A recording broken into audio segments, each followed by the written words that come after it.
اعوذ باللہ من الشیطان الرجیم بسم اللہ الرحمن الرحیم وصلی اللہ علی محمد وآلہ الطاہرین اللہم صلی علی محمد وآل محمد وعجل فرجہم۔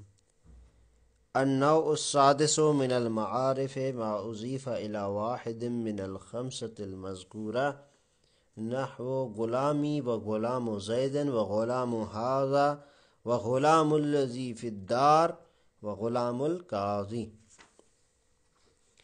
مصنف نے کہا کہ ہم ذکر کریں گے کہ معارف کی 6 اقسام ہیں، ان میں سے چھٹی قسم میں متن ہم نے پڑھ لیا تھا، آج فقط کیا ہے اس کی تشریح پڑھیں گے۔ مصنف نے کہا کہ معارف میں سے جو چھٹی قسم ہے وہ یہ ہے کہ ہم نے جو ابھی تک 5 معارف ذکر کیے ہیں ان کی طرف جو اضافہ ہو وہ بھی معرفہ ہوگا۔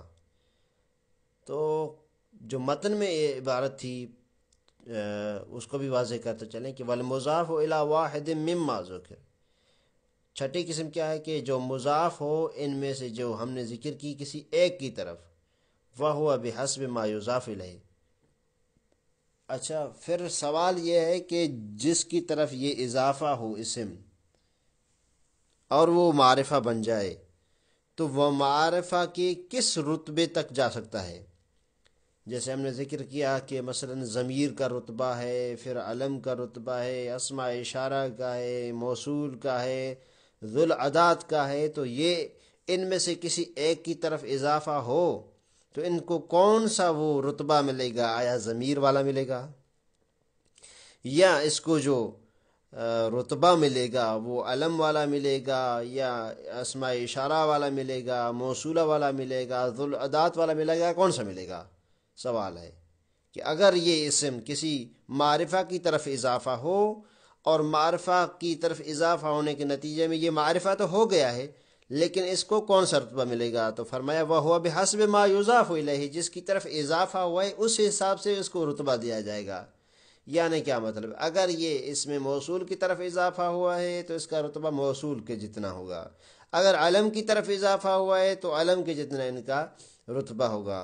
لیکن پھر فرمایا الا المضاف الى الضمیر کالعلم، فرماتے ہیں مگر یہ اضافہ ہو اسم جو معرفہ نہیں ہے کسی ضمیر کی طرف تو کیا وہ ضمیر کے رتبے کے برابر ہو جائے گا؟ کہا کہ نہیں۔ تمام جو معارف ہم نے 5 ذکر کیے ہیں ان میں سے 4 کی طرف اگر اضافہ ہوگا جو ضمیر کے علاوہ ہیں تو ان کا رتبہ وہی بن جائے گا، لیکن ضمیر کی طرف اضافہ ہوگا تو اس کا رتبہ علم کے جتنا ہوگا اس سے بڑھ کر نہیں ہوگا۔ کیوں؟ آج اس کا جواب فرماتے ہیں اس لیے ہم یہ کہہ رہے ہیں کہ وہ اسم جو اضافہ ہو مضاف کی جو اضافہ ہو معرفہ کی طرف، وہ اسم معرفہ تو ہو سکتا ہے لیکن 4 جو ہیں ان میں تو ان کے برابر رتبے میں ہو جاتا ہے، ضمیر میں کیوں نہیں ہوتا؟ سوال یہ ہے ضمیر میں علم کی طرح کیوں ہوتا ہے؟ حق تو یہ کہ وہ ضمیر کی طرح رتبے میں ہو جائے جس طرح آپ نے قانون بیان کیا۔ فرمایا نہیں ہو سکتا۔ کیوں؟ وہ اس لیے کہ مثلا ہم کسی اسم کو لائیں اور اس کو یعنی علم کو، اسم میں بے معنی علم، کسی علم کو لے کر آئیں اور وہ علم کو ہم موصوف بنائیں، پھر اس کی کوئی چیز صفت لائیں۔ مثلا جیسے زید ایک نام ہے، ہم اس کی صفت لانا چاہتے ہیں کہ زید کیا ہے؟ شاعر ہے، زید عالم ہے۔ اس طرح کوئی بھی آپ ایک نام لے کر آئیں، پھر اس نام کی صفت لے کر آئیں، نام کو موصوف بنائیں اور بعد میں صفت لے کر آئیں۔ فرماتے ہیں اگر یہ جو صفت ہے ہم یہ فرض کریں کہ یہ صفت معرفہ نہیں ہے، کوئی ایسی صفت ہو کہ جو معرفہ نہیں ہو اور وہ اضافہ ہو ضمیر کی طرف، ضمیر کی طرف اضافہ ہونے کے نتیجے میں یہ صفت ہو جائے گی معرفہ۔ جب معرفہ ہو جائے گی تو اگر ہم کہیں کہ یہ ضمیر کے برابر ہے تو اس کا مطلب یہ ہوگا کہ یہ جو صفت ہے یہ ضمیر کے برابر ہے۔ ضمیر کے برابر ہے کا مطلب ہے کہ اس سے پہلے جو موصوف علم ہے اس سے بڑھ کر ہے۔ نتیجہ جو ہوگا وہ اس طرح ہوگا کہ جو صفت ہے اس کا رتبہ عالی ہے موصوف سے، اور یہ درست نہیں ہے کہ ہم یہ کہیں کہ موصوف سے زیادہ رتبہ صفت کا ہے. دوبارہ اس کا سنیے گا کہ ہم موصوف کو لے کر آئیں، اس کے بعد صفت جو معرفہ نہیں ہو اس کو ضمیر کی طرف اگر اضافہ کریں، ضمیر کی طرف اضافہ ہونے کے بعد ہم کہیں کہ یہ رتبے میں ضمیر کے برابر ہے. چونکہ ضمیر علم سے زیادہ ہوتی ہے تو یہ کہیں کہ اب جو موصوف تھا یہ صفت بھی اس ضمیر کے برابر ہے، یعنی علم سے زیادہ ہے. جب علم سے زیادہ ہے تو یہ نتیجہ ہوگا کہ صفت جو ہے، جو صفت اس موصوف کے لیے لائی گئی ہے وہ صفت موصوف سے بڑھ کر ہوگی. اور یہ قاعدے کے خلاف ہے کہ آپ یہ کہیں کہ صفت موصوف سے بڑھ کر ہوتی ہے، یہ درست نہیں ہے. یہی ہے انشاءاللہ اس میں واضح ہو جائے گا. النوع السادس من المعارف، چھٹی نوع جو معرفہ میں سے ہے، ما اضیف الی واحد من الخمسۃ المذکورہ، کہ جو ان پانچوں میں سے کسی ایک کی طرف اضافہ ہو وہ معرفہ بن جائے گا، چاہے وہ اسماء اشارہ کی طرف ہو، موصول کی طرف ہو، ذو العداد کی طرف ہو، یا جو بھی ہم نے ذکر کے پیچھے. جیسے نحو غلامی، یہاں پر دیکھیں غلامی، یہ غلامی میں کس کی طرف اضافہ ہے؟ یا متکلم ضمیر کی طرف اضافہ ہوا، یہ کیا بن گیا؟ معرفہ بن گیا. غلام و زیدن، یہ غلام معرفہ بنا ہے کس وجہ سے؟ زید علم کی طرف اضافہ ہونے کی وجہ سے. وغلام و حاضہ، یہ غلام اضافہ ہوا کس وجہ سے؟ حاضہ اس میں اشارہ کی طرف اضافہ ہونے کی وجہ سے. وغلام الذی فی الدار، یہ غلام اضافہ ہوا ہے اس الذی اس میں موصول کی طرف، اس لیے یہ کیا ہو گیا ہے؟ معرفہ بن گیا ہے. وغلام القاضی، اور اس طرح غلام القاضی میں یہ غلام اضافہ ہوا ہے قاضی کی طرف، یعنی اس قاضی پر جو داخل ہے الف لام، یعنی ذو العداد کی طرف، تو یہ کیا ہے؟ غلام معرفہ بن گیا. فرماتے ہیں اس کا رتبہ کیا ہوگا؟ وَرُتْبَتُهُ فِي التعریف، معرفہ میں ان کا رتبہ کا رتبت ما اضیف الیہ، ایسا ہی رتبہ ہے جس کی طرف یہ اضافہ ہوں گے. یعنی علم کی طرف اضافہ ہوا یہ اسم تو رتبہ علم جتنا، اسم اشارہ کی طرف ہوا تو اسم اشارہ جتنا، موصول کی طرف ہوا تو موصول جتنا، ذو العداد کی طرف ہوا ذو العداد جتنا. لیکن مصنف فرماتے ہیں فالمضاف الی العلم فی رتبتہ العلم، اگر مضاف و علم کی طرف رتبے میں علم جتنا. والمضاف الی الاشارۃ فی رتبۃ الاشارہ، اگر مضاف ہو اسم اشارہ کی طرف تو رتبے میں اسم اشارہ کے برابر. وکذا البواقی، اور اس طرح اگر موصول کی طرف ہو تو موصول کے برابر، ذو العداد کی طرف ہو تو اس کے برابر. الا المضاف الی الضمیر، فرماتے ہیں مگر کہ جو مضاف ہو ضمیر کی طرف وہ اس طرح نہیں ہے. یعنی جو اسم معرفہ بنے کس وجہ سے؟ کہ وہ ضمیر کی طرف اضافہ ہوا. جس طرح غلامی ہے تو یہ کیا ہے؟ ضمیر کے برابر رتبے میں نہیں ہو سکتا. فلیس فی رتبۃ ضمیر، یہ ضمیر کے رتبے کے برابر نہیں ہوگا. وانما هو فی رتبۃ العلم، بلکہ یہ رتبے میں کتنا بلند ہوگا؟ بس علم جتنا بلند ہوگا، اس سے زیادہ نہیں. بھائی کیوں ہے اس طرح؟ وَالدَّلِيلُ عَلَى ذَلِكَ، اس پر دلیل کس پر؟ کہ جب یہ اضافہ ہو ضمیر کی طرف تو اس کا رتبہ ضمیر جتنا نہیں ہوگا بلکہ علم جتنا ہوگا. انک تقول، آپ کہیں مررت بزید صاحبک، میں زید سے گزرا جو آپ کا دوست ہے. تو یہاں پر دیکھیں یہ صاحب اضافہ ہوا ہے کاف ضمیر کی طرف. صاحب پہلے کیا تھا؟ یہ مررت بزید، زید موصوف ہے علم، صاحب اس کی صفت ہے. زید موصوف علم اور صاحب اس کی زید کی یعنی صفت. یہ صفت زید جو صاحب ہے اضافہ ہوئی ہے کسی ضمیر کی طرف، وہ کاف ہے. جب یہ ضمیر کی طرف اضافہ ہوا صاحب تو یہ معرفہ بن گیا. جب یہ صاحب معرفہ ہوا تو اگر آپ کہیں کہ یہ معرفہ میں اس ضمیر کے برابر ہے رتبے میں تو اس کا مطلب کیا ہوگا؟ یہ جو صاحب صفت ہے یہ زیادہ ہے اس زید موصوف سے، یعنی پھر آپ کہیں گے کہ صفت زیادہ ہے موصوف سے رتبے میں، تو یہ درست نہیں ہوگا. فتصف العلم بالاسم المضاف الی المضمر، بس جو فتصف العلم وصف بیان کی گئی ہے علم کی زید کی، بالاسم ایسے اسم سے، المضاف الی المضمر کہ جو مضاف ہوا ہے ضمیر کی طرف، جیسے صاحب کا مثال میں ہے، فلو کان فی رتبت ضمیر، اگر آپ کہیں کہ یہ صاحب بھی رتبہ ضمیر پر ہے، لکانت الصفت اعرف من الموصوف، پھر یہ ہو جائے گا کہ صفت زیادہ معرفہ ہو جائے گی کس سے؟ موصوف سے. اور یہ درست نہیں ہے کہ آپ کہیں کہ صفت زیادہ معرفہ ہے موصوف سے.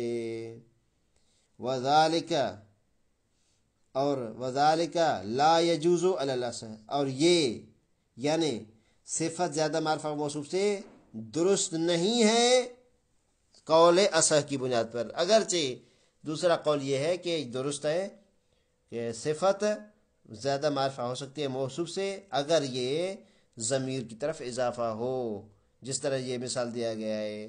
تو فرماتے ہیں کہ قول اصح کی بنیاد پر، یعنی مصنف اپنی بات کر رہے ہیں گویا کہ اس کو قول اصح کہہ رہے ہیں کہ قول اصح کی بنا پر یہ درست نہیں ہے کہ آپ صفت کو زیادہ معرفہ مانے موصوف سے. وَإِلَّا ایک اور قول موجود ہے جو کہتے ہیں کہ صفت زیادہ معرفہ ہو سکتی ہے موصوف سے. علی کل حال بحمد اللہ یہ بحث معارف کی تمام ہوئی. اس کے بعد کی جو بحث ہے المبتدا والخبر، المبتدا والخبر، مبتدا اور خبر کی بحث ہے. مبتدا اور خبر کیا ہے؟ یہ بھی اسم کی ایک تقسیم ہے، جس طرح معارف کی ہم نے تقسیم کی. کہا کہ باب المبتدا والخبر، باب المبتدا والخبر مرفوعان، باب یہ اس بارے میں ہے کہ مبتدا اور خبر دونوں مرفوع ہوتے ہیں. جس طرح مبتدا مرفوع اس طرح خبر مرفوع. کہ اللہ ربنا، جس طرح اللہ ہمارے پروردگار ہیں.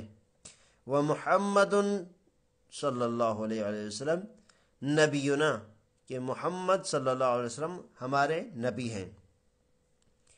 اولا تعریف المبتدا، سب سے پہلے آئیں اور مبتدا کی تعریف بیان کریں کہ مبتدا کہتے کس کو ہے. ٹھیک، جب مبتدا کی تعریف واضح ہو جائے گی تو ہی مبتدا ہمیں سمجھ میں آ سکتی ہے. جس طرح آگے جا کر پھر خبر کی بھی تعریف بیان کریں گے کہ خبر کس کو کہا جاتا ہے. اچھا، المبتدا، یہاں سے مبتدا کی تعریف شروع کر رہے ہیں. المبتدا هو الاسم، مبتدا ایک ایسا اسم ہے، المجرد عن العوامل اللفظیہ، جو عوامل لفظیہ سے خالی ہوتا ہے، للاسناد، اور اس کے ساتھ اسناد بھی ہوتی ہے. ٹھیک، اسناد یعنی نسبت. جس طرح اس کو اور بھی واضح کریں گے کہ یہ لفظ اسناد کیوں لایا، تجرد یعنی مجرد کا لفظ کیوں لایا، اور اسم کا لفظ کیوں آیا. اب اس تعریف کو تھوڑا سا کھولتے ہیں مصنف. فالاسم، آپ نے کیا کہا کہ مبتدا ایک ایسا اسم ہے، تو اسم سے مراد آپ کی کیا ہے؟ مصنف جواب میں کہتے ہیں کہ اسم جو لفظ ہے یہ لفظ جنس ہے. جب جنس ہے تو شامل ہے اسم صریح کو بھی اور اسم معول کو بھی. اسم صریح اور اسم معول میں کیا فرق ہے؟ فرماتے ہیں اسم صریح وہ اسم کہ جو اصل میں ہی اسم ہو، اس کو کسی چیز سے ہم نے اسم نہیں بنایا بلکہ وہ خود ہی پہلے سے اسم ہے. لیکن اسم معول اس اسم کو کہا جاتا ہے کہ جو تعویل ہو کر اسم بنا ہو، یعنی پہلے وہ اسم نہیں تھا لیکن اب چونکہ ہم نے اس کی تعویل کر دی ہے تو اس تعویل کی بنا پر وہ کیا ہو جاتا ہے؟ اسم ہو جاتا ہے. تو فرماتے ہیں کہ فل اسم، اسم جو ہے، یہ جو آپ کی تعریف میں لفظ اسم آیا ہے، وہ الاسم المجرد عن العوامل اللفظیہ للاسناد، یہ جو لفظ اسم ہے، فالاسم جنس، یہ اسم جنس ہے، لفظ اسم جنس ہے. یشمل الصریح، یہ صریح اسم صریح کو شامل ہے، جیسے کہ زید، زید یہ اصل میں بھی اسم ہے. اس طرح نہیں کہ زید کوئی پہلے اور چیز تھا پھر ہم نے اس کو تبدیل کر کے اسم بنایا، نہیں.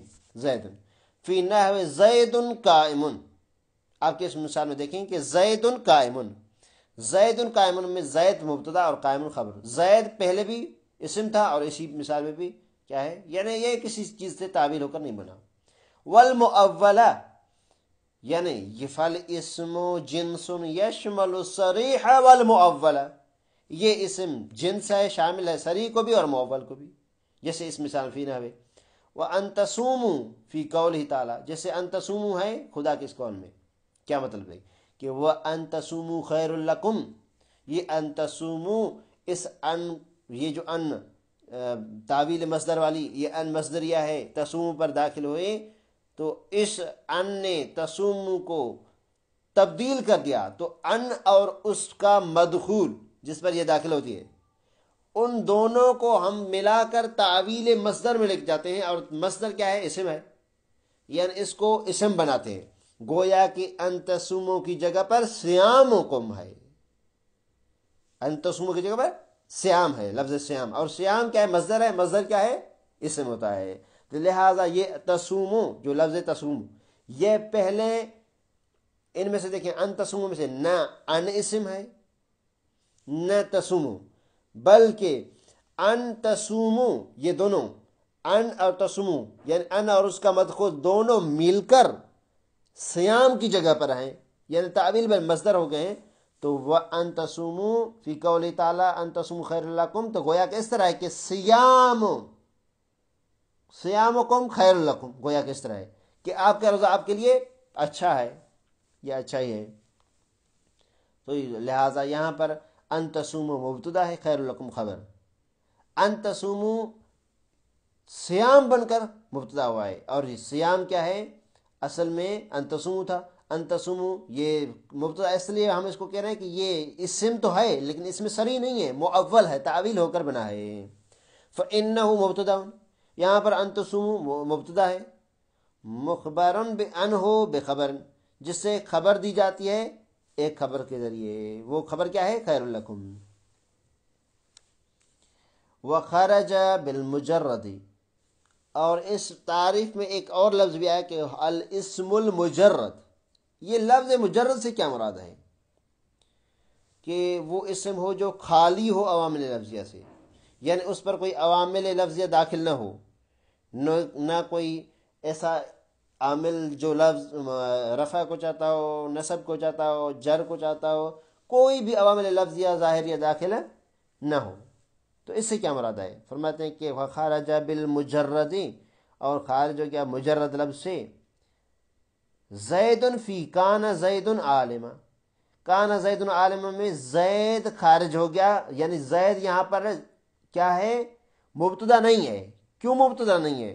اس لیے کہ زید پر داخل ہو گیا ہے عامل لفظیہ، وہ ہے کان، اب یہ زید مبتدا نہیں رہا بلکہ اس کان کے لیے اسم بن گیا ہے، اور عالماً اس کان کے لیے خبر ہے، لہذا زید اسم ہے لیکن یہ اسم کان ہے، مبتدا نہیں ہے، عالماً خبر ہے لیکن زید کی خبر نہیں ہے، اس کان کی خبر ہے، لہذا مجرد سے خالی ہو گیا، یہ مثال فَإِنَّهُ لَمْ يَتَجَرَّدْ عَنَ الْعَوَامِلِ الْلَفْظِيَّةِ، کہ یہ کیونکہ خالی نہیں ہے عامل لفظیہ سے، بلکہ اس پر عوامل لفظیہ میں سے ایک عامل موجود ہے، وہ ہے کان۔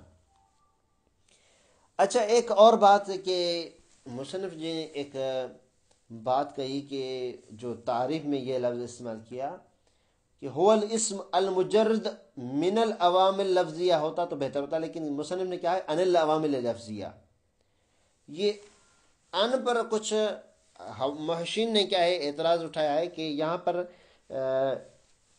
ان کی جگہ پر من ہونا چاہیے تو بہتر ہے، اور تقریباً یہی ان کی بات حقیقت کے قریب ہے کہ اس طرح تعریف کرتے تو بہتر تھا کہ هو الاسم المجرد من العوامل اللفظیہ للاسناد، اور اس میں انہوں نے کچھ اس طرح ہی کچھ مثالیں بھی اس طرح پیش کی ہے کہ یہ کہنا مثلا جرد ہو من الخطا، خطا سے پاک ہونا چاہیے، جرد ہو من ثوب، تجرید یعنی ثوب یعنی کپڑوں سے خالی ہونا، جرد ہو یعنی جرد ہو من ثوب ہی یعنی کپڑوں سے خالی ہونا، اس طرح یعنی عریان ہونا، اس طرح تجرد من الخطا ہے، تو اس کی جگہ پر اگر ان کی جگہ پر من لاتے تو اور بھی بہتر ہوتا، علی کل حال۔ اچھا، لہذا ایک یہ حاشیہ تھا جو اس کو ذکر کیا، جو ضروری بھی تھا عبارت کے اعتبار سے. خیر یہ فرمایا کہ یہ کیا ہے مثال، کان زید عالما میں زید آپ مبتدا نہیں کہہ سکتے. ورنہ ہوا قول کا فی العدد، اور آپ کی اس قول میں عدد کے بارے میں جو آپ کا قول ہے اس میں بھی یہ کیا ہے مبتدا نہیں ہوگا. عدد کے بارے میں جو آپ کہتے ہیں واحد اثنان ثلاثہ، فإنها ان تجردت، اگرچہ یہ واحد اثنان ثلاثہ یہ کیا ہے عدد ہیں اور خارج ہیں خالی ہیں عوامل لفظیہ سے، اس پر کوئی عوامل لفظیہ داخل نہیں ہے، لیکن پھر بھی یہ کیا ہے یہ واحد اثنان ثلاثہ یہ مبتدا نہیں ہو سکتے. کیوں بھائی نہیں ہو سکتے؟ اس لیے کہ فقط عوامل لفظیہ سے خالی ہونا کافی نہیں ہے. ہم نے یہ کہا کہ للاسناد، یعنی اس کے ساتھ اسناد اور نسبت ہونی چاہیے. فرماتے ہیں لیکن وَإِن تجردت، اگر یہ خالی ہیں عوامل لفظیہ سے، لیکن لا اسناد معها، اس کے ساتھ کوئی نسبت نہیں ہے. اور ہم نے کیا کہا تھا کہ عوامل لفظیہ سے بھی خالی ہو اور اس کے ساتھ ساتھ کیا ہو نسبت بھی ہونی چاہیے. وَدَخَلَ تَحْتَ قَوْلِنَا لِلْإِسْنَادِ، اچھا ایک جو قید ذکر کی کہ مبتدا کے ساتھ اسناد ہونی چاہیے نسبت ہونی چاہیے. فرماتے وَدَخَلَ تَحْتَ قَوْلِنَا لِلْإِسْنَادِ، ہمارا یہ کہنا کہ اس کے ساتھ اسناد اور نسبت ہونی چاہیے معاً اس کے ساتھ، تو اس اسناد کی قید سے داخل ہو گئی یہ چیز کیا، اذا کان المبتدأ مسندا الیہ ما بعدہ، جب مبتدا مسند الیہ ہو ما بعد کی طرف، یعنی مبتدا کی طرف کسی چیز کی نسبت دی گئی ہو. جس طرح اس مثال میں ہے زید قائم، تو اس قیام کی نسبت زید کی طرف ہے، یعنی زید مسند الیہ ہے جس کی طرف نسبت دی گئی ہے، اور قائم کیا ہے اس کی طرف، اس کی قائم مسند ہے جس کی طرف نسبت دی گئی کس کی، قائم کی نسبت دی گئی کس کی طرف، زید کی طرف. تو یہاں پر اس مثال میں دیکھیں زید قائم میں زید مسند الیہ ہے، نسبت موجود ہے. جب نسبت موجود ہے عامل لفظ سے خالی ہے تو یہ کیا مبتدا ہے. وما اذا کانا، یعنی ہم نے کہا کہ دخل تحت قولنا للاسناد، اس ہمارے قول للاسناد سے داخل ہو گیا یہ قول زید قائم بھی، اور یہ بھی قول داخل گیا، یعنی یہ بھی مبتدا کا ہے، یہ بھی مبتدا کی مثال ہے کہ وما اذا کان المبتدا مسندا، جب مبتدا خود مسند ہو، یعنی مبتدا کی نسبت ہو کس کی طرف، الی ما بعدہ، اپنے ما بعد کی طرف. پچھلے مثال میں کیا تھا مبتدا کی طرف کس کی نسبت تھی، یعنی مبتدا مسند الیہ واقع ہوا تھا.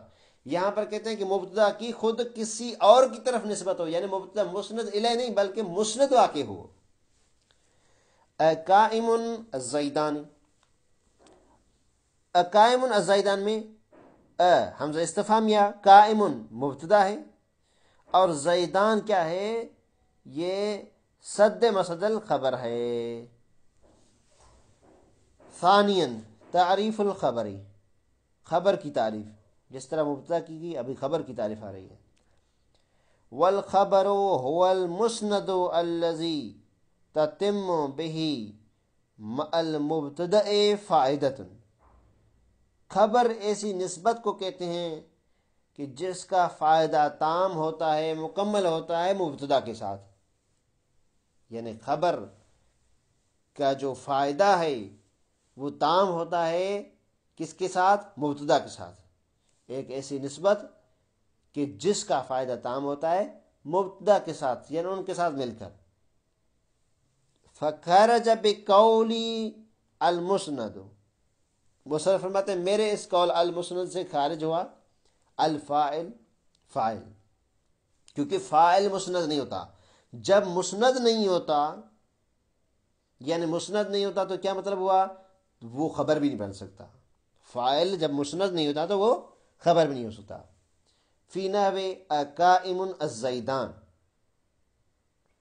قائم الزیدان میں یہاں پر دیکھیں حمزہ استفہامیہ، قائم مبتدا، الزیدان، یہ زیدان کیا ہے خبر نہیں ہے اس کے ساتھ. یعنی قائم اگرچہ آپ دیکھیں قائم کیا ہے مبتدا ہے، اور اس مبتدا کے ساتھ اس کا فائدہ بھی تام ہے، لیکن ہم نے شرط لگائی تھی کہ وہ خبر مسند ہونی چاہیے، یعنی یہاں پر زیدان کیوں نہیں بن سکتا، خبر کیوں نہیں بن سکتے، زیدان خبر کیوں نہیں ہے؟ اس لیے کہ یہ الزیدان فاعل ہے، صد مسد الخبر ہے، یہ صد مسد الخبر ہے، خبر کی جگہ پر ہے، خود خبر نہیں ہے، جس طرح اوپر ہم نے اس کی ترکیب اس طرح کی تھی۔ فَإِنَّهُ یہ جو مثال دی گئی ہے یہاں پر جو ہے وہ ان تمت بِهِ المبتدا الفائدۃ، اگرچہ اس کے ساتھ مل کر، مبتدا کے ساتھ مل کر اس کا فائدہ تام ہوا ہے، یعنی مکمل فائدہ ہوا ہے، لیکن یہ الزیدان خبر نہیں ہے، صد مسد الخبر ہے۔ کیوں نہیں ہے خبر، کیوں نہیں ہے؟ لَكِنَّهُ مُسْنَدٌ إِلَيْهِ، اس لیے کہ یہاں پر مسند الیہ ہے، لیکن یعنی مسند الیہ کیسے ہے؟ الزیدان مسند الیہ ہے، کیونکہ قائم کی نسبت زید کی طرف ہے۔ لا مسند، لیکن وہ مسند نہیں ہے، اور ہم نے کہا تھا کہ خبر کا مسند ہونا ضروری ہے، نہ کہ خبر کا مسند الیہ ہونا ضروری ہے۔ الزیدان یہ کیا ہے؟